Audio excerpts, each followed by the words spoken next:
There was a specific night that changed everything. A moment that became the turning point in your relationship. Maybe it was the night they said things they couldn't take back. The night they did something that crossed a line you didn't know existed until they crossed it. The night their behavior shifted from concerning to alarming. The night you saw something in them you'd never seen before and couldn't unsee afterward. And when you tried to address it, when you asked what happened or why they acted that way, they had explanations, excuses, justifications, but something never sat right about their version of events. There were gaps in their story, details that didn't add up, a feeling that you were being told a carefully edited version of the truth rather than the actual truth. And now, through information that's recently surfaced, maybe through witnesses finally speaking up, maybe through your ex's own admission in an unguarded moment, maybe through evidence you didn't have access to back then, you're discovering what they hid. They were drunk, not just buzzed, not just loose and careless, but impaired to a degree that fundamentally changes the context of everything that happened. And this revelation is rewriting your entire understanding of that night, of their choices, of what you thought you knew about who they are, and what they're capable of when accountability is dissolved by alcohol.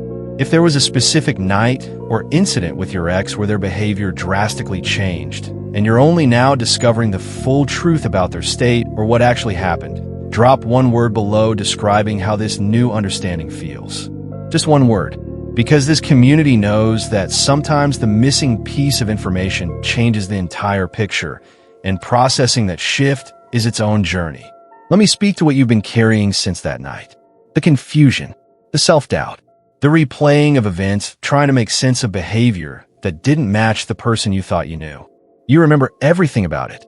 The time, the place, what was said, what was done, the look in their eyes that was somehow different, somehow absent of the person you recognized. And in the aftermath, when you try to talk about it, they minimized it, told you that you were overreacting, that you were being too sensitive, that you were making a bigger deal out of things than necessary.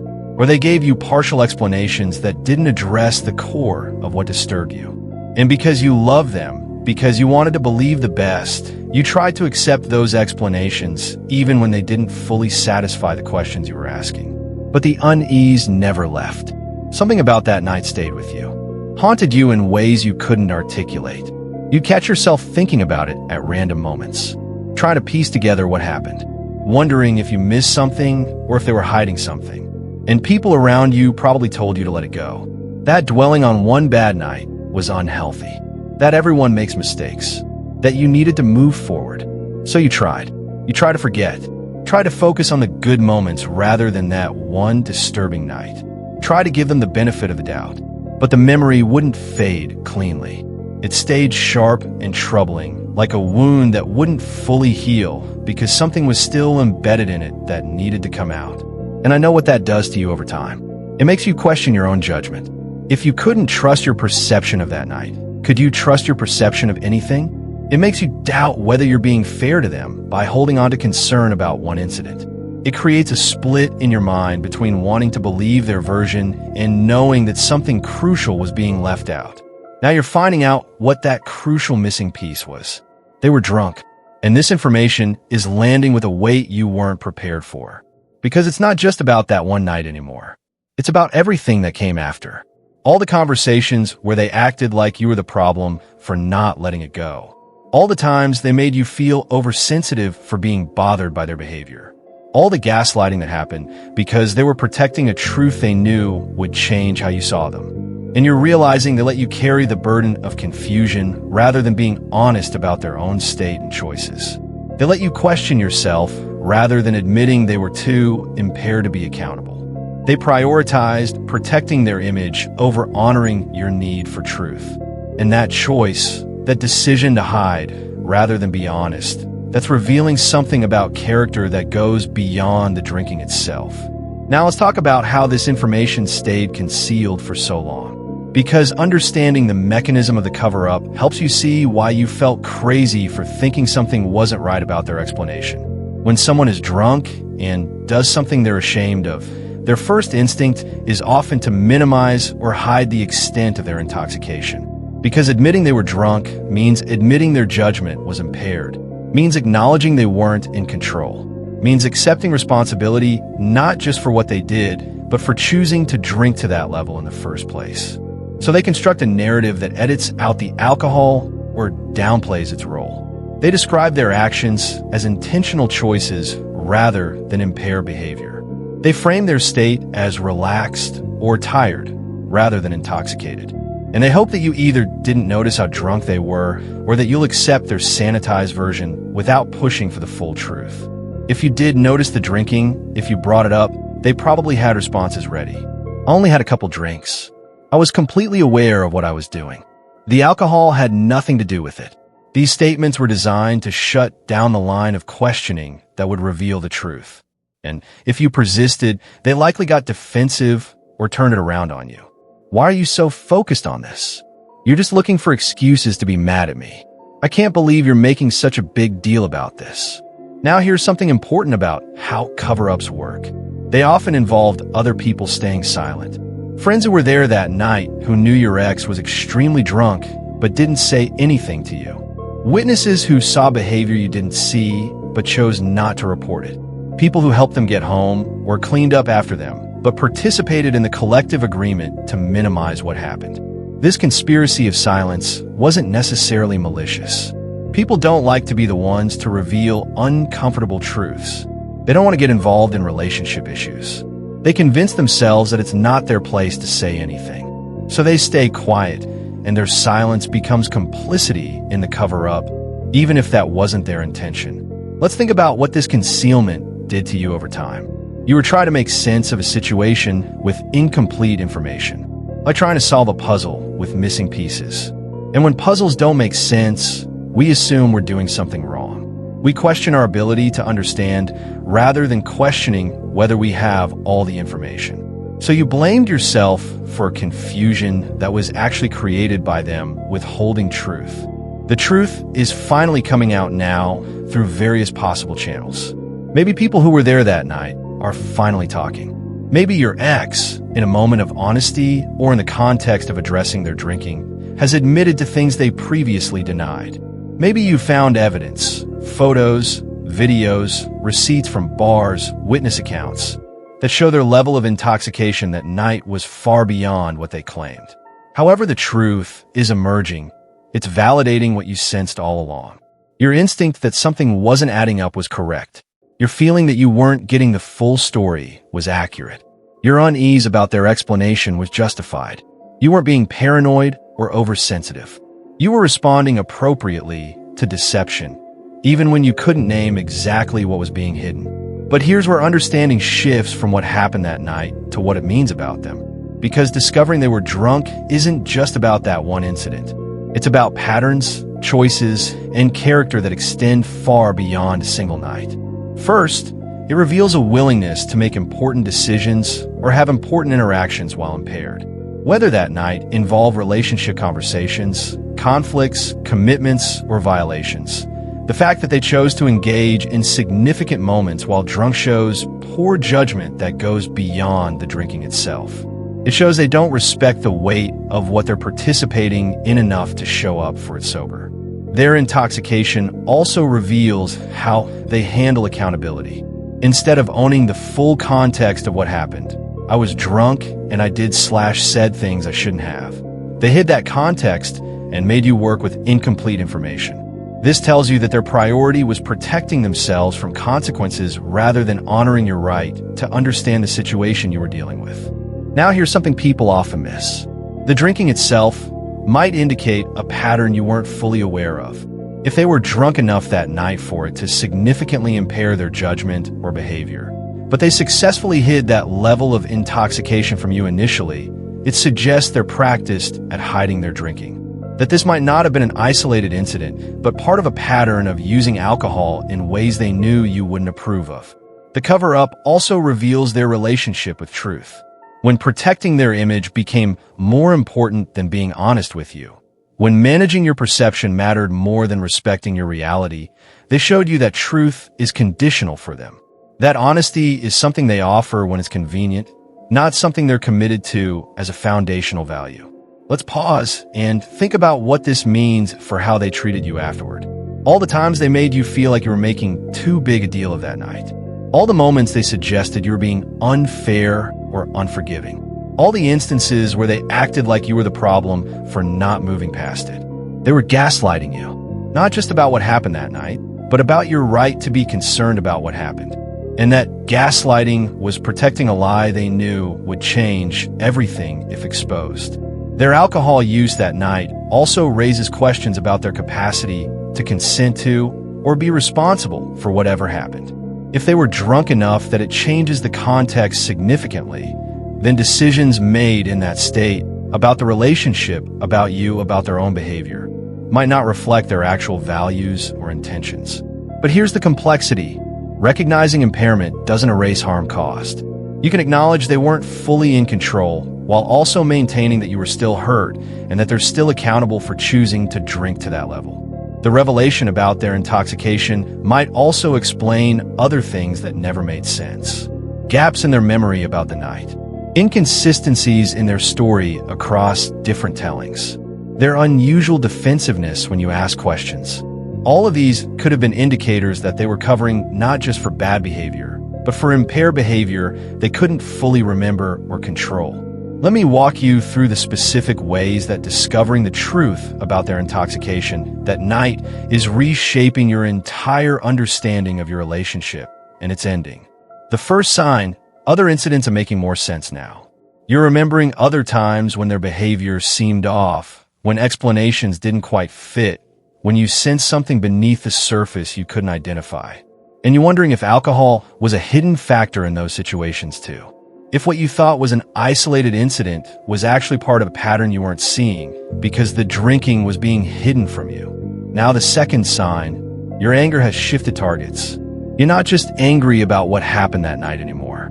You're angry about the cover-up, about being made to feel crazy for questioning their version, about all the times they could have been honest and chose deception instead, about being gaslit to protect their lie.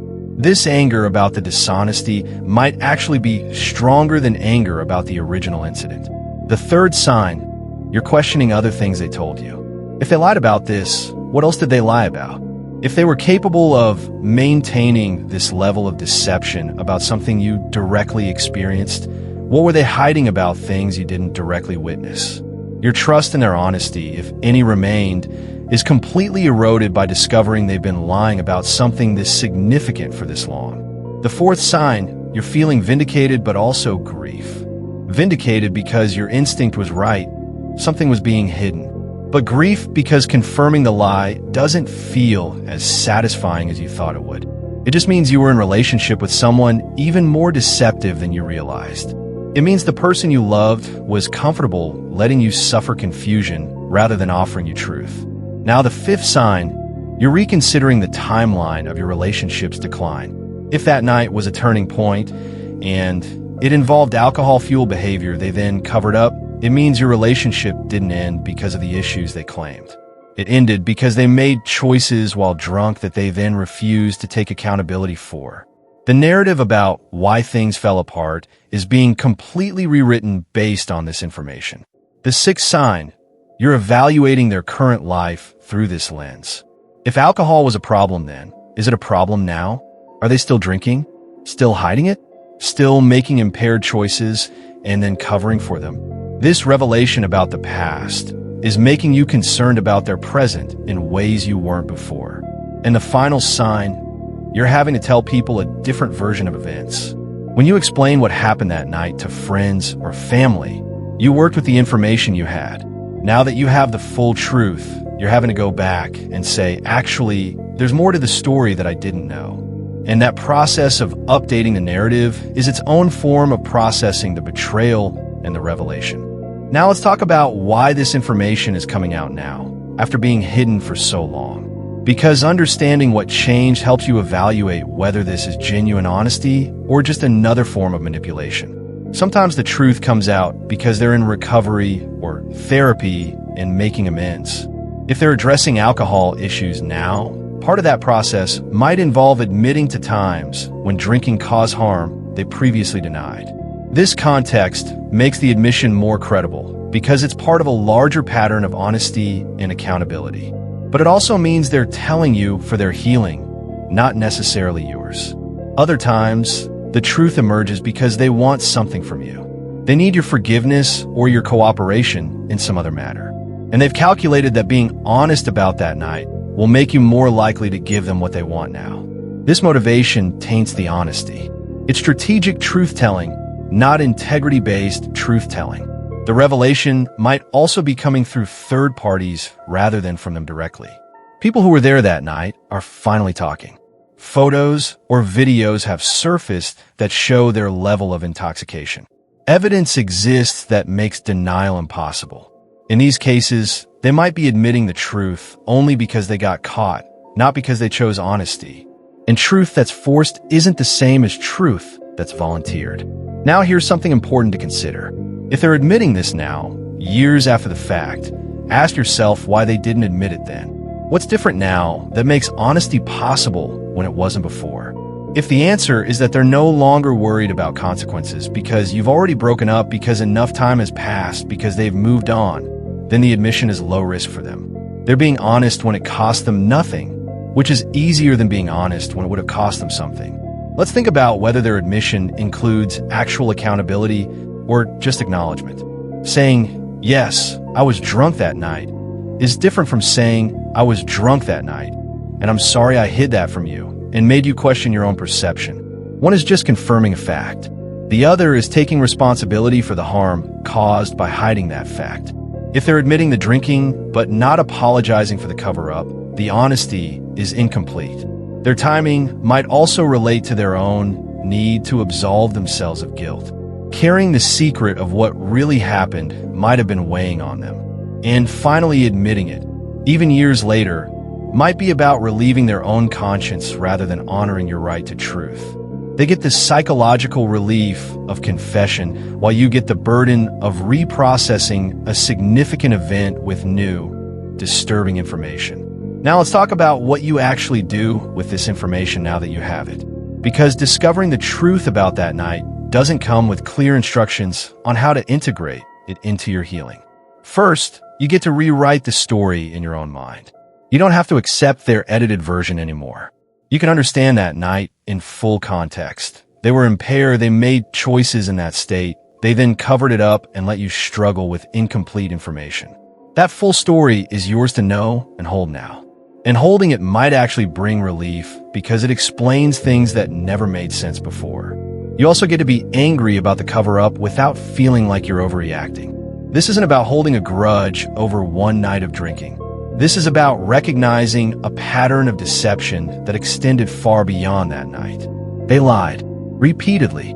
They gaslit you when you questioned their version. They prioritized their image over your reality. That's worthy of anger, and you don't have to minimize it or move past it on anyone's timeline but your own. Now here's what's important about forgiveness in this context. You can acknowledge that alcohol impairs judgment while still holding them accountable for choosing to drink and for choosing to lie about it afterward. Impairment might explain behavior, but it doesn't excuse the cover-up. The cover-up happened while sober. That was a choice made with full capacity and awareness. And that choice is what might be hardest to forgive.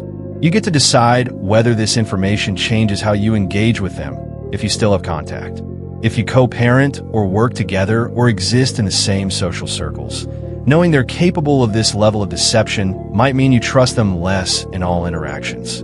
You might become more guarded, more likely to verify information, less willing to take their word at face value. That's not you being difficult. That's you being appropriately cautious with someone who's proven they'll lie to protect themselves. Let's think about whether you need to share this information with others. If you told people a version of that night that was based on incomplete information, you might feel obligated to update the story now that you know the truth. But you don't have to. You can choose to process this privately. Your healing doesn't require public correction of the record. You can know the truth without needing everyone else to know it too. You also need to consider whether this revelation changes your understanding of other people's behavior that night. Were there witnesses who knew your ex was drunk but didn't tell you? Are you now realizing that people you trusted were part of the cover-up, even if just through silence? that might change how you view those relationships too. And it's okay to feel betrayed by their silence, even if they didn't actively lie. Most importantly, this information should reinforce something you might have been doubting. Your instincts were correct. You knew something wasn't right about their explanation. You felt like crucial information was being withheld. And you were right. That means you can trust yourself. Your perception is accurate. Your sense that something is off is worth listening to.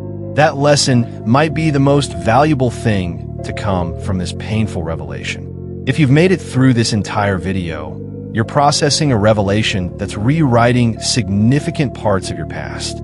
The truth about that night, that your ex was drunk and hid it from you, is changing how you understand not just that incident, but the entire relationship and the person you thought you knew. What you need right now isn't advice on whether to confront them or demand better explanations. What you need is support for holding this new truth with the complexity it deserves. For being angry about the cover-up without getting stuck in that anger. For trusting yourself more now that your instincts have been validated. For moving forward with better understanding, but without letting this revelation consume the healing you've already done. That's what this community provides. Ongoing wisdom for chosen ones who are learning that sometimes the most important truths are the ones that are hidden longest. That discovering deception months or years later creates its own grief. That you could be relieved to finally understand and devastated by what you now understand, both at the same time. So right now, hit that like button, not as vindication for being right about sensing something was wrong, but as acknowledgement that you're part of a community that knows the pain of being gaslit about your own lived experience. That understands how much it hurts to discover someone you loved was comfortable letting you question your sanity rather than being honest about their choices. That like is you honoring your instincts that were right all along. Then subscribe to this channel. Because as you process this revelation, as you decide what to do with this information, as you navigate complex feelings about someone who's been lying to you longer than you realized, you'll need ongoing perspective on integrating difficult truths, on setting boundaries with people who've proven they'll deceive you, on trusting yourself when you've been systematically taught to doubt your own perceptions. Subscribe for continued support through the aftermath of delayed truth. Turn on notifications too, because you'll need specific messages at specific times. When you're tempted to minimize the significance of the cover-up because it was just about drinking. When you're questioning whether you have a right to be this angry about something that happened so long ago. When you need reminded that discovering you were lied to doesn't mean you have to forgive the lie just because time has passed. Notifications ensure these messages reach you when you're struggling to hold complexity. This isn't about subscriber counts. This is about building community for chosen ones who understand that sometimes the truth about the past changes everything about how we understand it. That hidden intoxication explains behavior, but doesn't excuse deception. Drop a comment with one word describing how it feels to finally know what really happened that night. God said the truth about that night is finally clear. Your ex was drunk, not just relaxed, not just loose, but impaired enough that it fundamentally changes the context of everything that happened. And they hid that from you. Let you question yourself. Let you struggle with confusion rather than offering you honesty. And now you know, the missing piece is in place. The puzzle finally makes sense. And that clarity is both relief and its own form of grief. Stay grounded in this truth. Stay compassionate with yourself for all the time you spent trying to understand with incomplete information. Stay trusting of your instincts that were accurate even when you were told they weren't. Their intoxication explains what happened. Their dishonesty reveals who they are. And both pieces of information are yours to hold now as you continue healing with fuller understanding. Truth delayed is still truth, and you finally have it. I'll see you in the next one.